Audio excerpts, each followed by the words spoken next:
because nowadays there are so many donations that people want their money to go in right hands. I just want you to share with people that how much work you put in to ensure that the donations go in the hands of people who are in immediate need.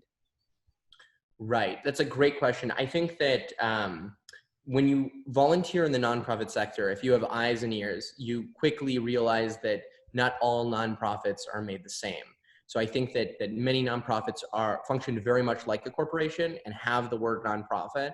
And, I feel like a lot of donors don't really distinguish. They just look for the word nonprofit and they feel comfortable. But even, religious institutions, there's just a lot of, it's very easy for these type of organizations to forget what they're there for the sake of survival, because if they don't have funds to pay their own salaries, they don't have work. And so they prioritize their job, not the mission. So when it comes down to it, I look for, usually the best way to preserve a mission is if the mission is demanding.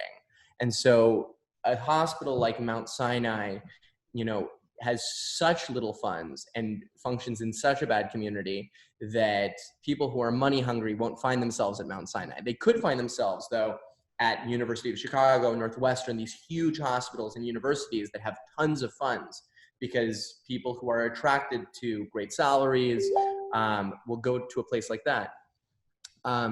With that being said, again, I do think that Mount Sinai is exceptional, but it's not the only exceptional program. And there's many programs like it. It's just about making sure you look at it with a keen eye and find the outlier. And believe me, he's so used to that routine that even right now, I'm afraid that you'll pull out a Shakespeare script in the middle of this podcast and I would have no idea how to follow through. I gotcha.